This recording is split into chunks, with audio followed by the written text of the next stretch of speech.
Hello learners. So in today's video we are going to discuss about Of Studies, an essay by Francis Bacon. So first we will get the introduction of Studies. Of Studies is one of the Bacon's most famous essay. First published in 1597 and revised in 1625. So 1597 में of studies जो है Francis Bacon ने publish किया और इसको revise किया है उन्होंने 1625 में. It discussed the value of learning, the benefits and limitation of studies, how study should be applied. Francis Bacon ने इस ऐसे में वैल्यू ऑफ लर्निंग डिस्कस किया है. What are the studies benefits and limitations ये डिस्कस किया है. And how studies should be applied in real life ये 3-4 पॉइंट उन्होंने मेजरली डिस्कस किए about reading and studying. If we talk about the main theme of studies, then he has taught us the utility of studies, balance in learning, reading as a mental exercise, and critical reading. Utility of studies means, what are the advantage of studies, what are the benefits of studies. ये उन्होंने समझाने की कोशिश की है. Then how we need to balance our learning, कि हमें ज़्यादा रीडिंग भी नहीं करनी है और ऐसी रीडिंग भी नहीं करनी है which we can not apply in our real life. मतलब इतनी रीडिंग भी नहीं करनी कि आप बस पढ़ते जा रहे हो, इन्फॉर्मेशन कलेक्ट करते जा रहे हो, पर वो इन्फॉर्मेशन आप अपने रियल लाइफ में अप्लाई नहीं कर रहे हो. Reading as a mental exercise, and he also tell us कि रीडिंग जो है वो कैसे मेंटल एक्सरसाइज की तरह हम यूज़ कर सकते हैं in our real life. And also he tells us about critical reading, कि how you have to analyze things while reading, कि पढ़ते पढ़ते आप एनालाइज कर रहे हो, you are deeply understanding the concept जो भी आप पढ़ रहे हो. Okay, so the essay is of course very long, so I cannot tell you the every line of the essay. So I have write down some lines, very important line of the essay. So the first line is, studies serve for delight, for ornament, and for ability. Here, Francis Bacon give us reference of studies to delightness, ornament and ability. ठीक है, delight उन्होंने इसलिए कहा है studies को क्योंकि पढ़ने की वजह से वी गेन सब Joy, intellectual power and pleaser, है ना. पढ़ के आपको बहुत खुशी मिलती है, you get the enjoyment and of course knowledge भी मिलता है. Ornament means jewelry. So because we study a lot, because we learn things, तो उसकी वजह से हमारे स्किल हमें स्किल डेवलप होते हैं, like communication skills, speech skills, public speaking skills and writing skills of course. तो यहाँ पे उन्होंने स्टडी को ज्वेलरी से कंपेयर किया कि कैसे जो ज्वेलरी हम पहनते हैं तो हमारी पर्सनालिटी इन्हेंस होती है. सिमिलरली हमारी नॉलेज की वजह से, हमारी स्टडीज़ की वजह से जो हमारी पर्सनालिटी को एक ऑर्नामेंट मिल जाता है, हाँ, क्योंकि हम स्किल डेवलप कर रहे होते हैं. Then studies also give us ability for decision making, for managing things, for problem solving. Okay, तो बहुत सारी एबिलिटी भी मिलती है because of studies, because of learning. Okay, to spend time too much in the studies is sloth. Too much reading without action lead to laziness. Using studies only to show off is vanity. And of course, relying only on books without practical application is foolishness. So, according to Francis Bacon, अगर आप बहुत ज़्यादा पढ़ रहे हो और उस पढ़ाई को, उस नॉलेज को आप प्रैक्टिकल लाइफ में अप्लाई नहीं कर रहे हो या फिर कोई एक्शन नहीं ले रहे हो, then you become lazy. Okay, and आप बस पढ़ रहे हो just to show off people, तो that is also not correct according to Francis Bacon. And if you are reading books, if you are gaining knowledge, then you need to apply those knowledge in practical life. क्योंकि आप उन knowledge को अगर practical life में apply नहीं कर रहे हो ना, तो आप बस इंफॉर्मेशन स्टोर कर रहे हो. Okay, then in the next line, crafty men contemn studies, simple men admire them, and wise men use them. यहाँ पे Francis Bacon try to refers the kinds of man. ठीक है, यहाँ पे लोगों की बात कर रहे हैं कि कैसे कैसे टाइप के लोग होते हैं and how what are their perspective of studies. Okay, so the first is crafty men. Crafty men are those Francis Bacon crafty man उनको कह रहे हैं जो स्टडीज़ को जस्ट डिसमाइज देम कि मुझे नहीं पढ़ना, ओके वी हैव स्किल, तो मैं स्किल की बेसिस पे I can survive and I don't need to study, I don't need to gain knowledge.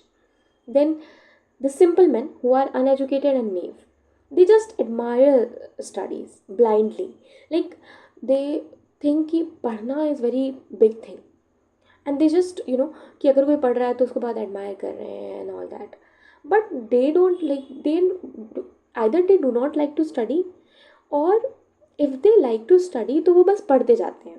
Okay, but in the case of wise men, they apply those knowledge in their practical life. वो उस knowledge को अपने practical life में apply कर रहे हैं. ठीक है, तो that is the importance thing. तो फ्रांसिस बेकन के according we need to become wise man, not the crafty one and not the simple one. We need to become wise man. In the next line, some books are to be tasted, other to be swallowed, and few to be chewed and digest. Okay, here he categorized the books. Francis Bacon ने यहाँ पे books को ही categorise कर दिया है कि कुछ books जो होते हैं वो सिर्फ टेस्ट करने को बने होते हैं. Test means you just need, they just need brief attention कि आप बस उनको देख लो एक बार और हो गया. You don't need to read them fully और you don't need to analyse them. Then some books needed to be swallowed. Swallowed means they deserve full reading, मतलब उनको पूरा आपको पढ़ना पड़ेगा. Okay, then some books are who need to be chewed and digest, means they need to be read deeply and repeatedly. मतलब आप उनको दोबारा पढ़ो और पढ़ते रहो और ध्यान से पढ़ो, एनालाइज करो. Okay, the next line shows us that reading make a full man and conference a ready man and writing an exact man. Okay, so in this line Francis Bacon tried to tell us about that how reading, conference and writing are very different part of a man's life. Means जो reading है, reading करने से we develop information, knowledge, okay, but because of discussion we sharpen our thinking and responses. मतलब आप पढ़ रहे हो, information ले रहे हो, ठीक है, लेकिन जब आप उसको डिस्कस कर रहे हो ना तो आपके थिंकिंग, आपके रिस्पॉन्सेज बहुत एक्टिव हो जाते हैं, बहुत फास्ट हो जाते हैं कि आप जल्दी से सोच पाते हो किसी चीज़ के आंसर्स को, आप जल्दी से किसी चीज़ को समझा पाते हो, डिस्कस कर पाते हो. Okay, but the writing is a very important point because it help us become precise and clear in thoughts. क्योंकि जब आप लिख रहे हो किसी चीज़ को, so you need to analyse things very deeply. समझ में आ रही बात? क्योंकि जब आप लिखने लगते हो ना तो you need to analyse things और बहुत गहराई से आप चीज़ों का एनालाइज करते हो, तो इसकी वजह से your thoughts become very clear. Okay, so reading is a very important factor in a man's life. Okay, reading, discussion and writing, these are three important parts which Francis Bacon tells us about. Then he also tells us about that how studies are remedy for our mental problem. Like उन्होंने बताया है कि कैसे reading जो है वो हमारे mental problems के लिए इतनी हेल्पफुल है. प्रॉब्लम जैसे कि distorted thinking, lack of attention and narrow mindness. तो distorted thinking means very much, मतलब आपके पास प्रॉब्लम्स, सॉरी इन्फॉर्मेशंस हैं बट वो बहुत इधर उधर फैले हुए हैं, बहुत इधर उधर फैले हुए हैं, तो आप उनको कलेक्ट करके you can not solve anything. तो वो जो चीज़ें हैं आपकी स्टडीज़ की वजह से you solve this problem. Then lack of attention. Lack of attention means कि आप कुछ पढ़ रहे हो तो जब आप पढ़ने लगते हो ना तो आपकी अटेंशन बिल्डअप होती है कि अगर आप कुछ पढ़ रहे हो तो you need to understand all this things, तो आप पूरा पढ़ते हो उसकी वजह से. तो आपकी अटेंशन जो टाइम है, अटेंशन पावर जो है वो बहुत ज़्यादा डेवलप होती है. नैरो माइंडनेस, ऑफकोर्स जब आप पढ़ते हो, आप चीज़ों को समझने लगते हो तो आपके थॉट जो है वो बिगर होने लगते हैं. They develop bigger and bigger day by day. Your knowledge become very much powerful for you. तो वो जो चीज़ है, स्टडीज़ इन तीनों प्रॉब्लम्स में हमें हेल्प करती है, मतलब मेंटल प्रॉब्लम में ओवरऑल स्टडीज़ जो है वो हमें हेल्प करती है. If we talk about of study in conclusion, then there are 3 major points जो फ्रांसिस बेकन ने हमें बताने की कोशिश की है about studies. Value education, think critically about what and how we read and apply our knowledge to real life situation. Means very education means कि education की value क्या है हमारी life में, and how we need to collect those information जो very which we need in our real life, और कैसे ये जो knowledge है, जो reading है, उसको आप critically apply कर सकते हो अपनी life में. And how we need to read, उसकी क्या प्रोसेस होती है कि रीडिंग की भी एक प्रोसेस है, एंड कैसे करनी है, क्या करना है रीडिंग के लिए, वो उन्होंने बताया है. End of course the very important point is कि आप अपने नॉलेज को रियल लाइफ सिचुएशन में अप्लाई कर रहे हो. That is very important. Okay, so this is all about of studies by Francis Bacon.